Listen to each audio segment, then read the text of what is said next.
This all begs the question, why does this kind of content spread so easily? Because our brains are overloaded. Every time we open a social media app, we're bombarded with far more information than we can possibly process.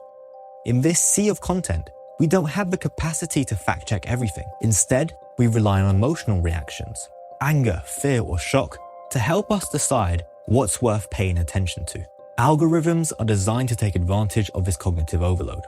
They learn what we react to and serve us more of it, creating a feedback loop that keeps us engaged with the most emotionally charged content. And that cognitive overload only intensifies with AI, which generates disinformation at a pace we can't keep up with. Whether it's AI-generated fake news articles to hyper-realistic deepfake videos of politicians. The result?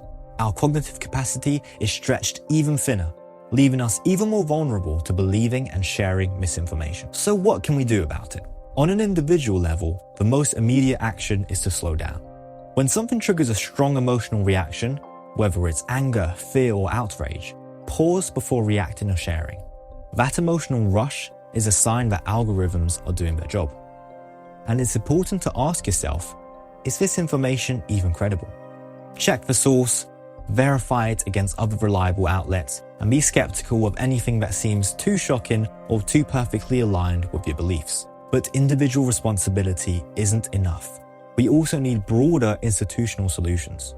Governments and tech companies must regulate AI-generated disinformation with stronger oversight, mandatory labeling of AI-generated content, and accountability for how algorithms prioritize engagement over truth. But we have to be careful here. While regulation and censorship might seem like the obvious solution, there's a real risk that shutting down conversations, even the ones that do spread misinformation, can backfire. Because when people feel censored or repressed, it often makes them more likely to believe conspiracy theories, not less. And there's a fundamental question we need to grapple with as well. Who gets to decide what's real or fake news?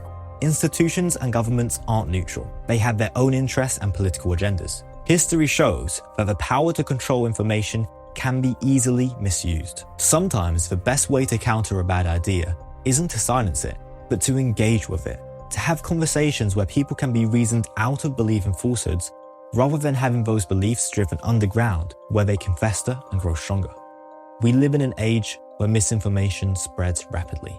Staying informed should be seen as a responsibility instead of an optional choice.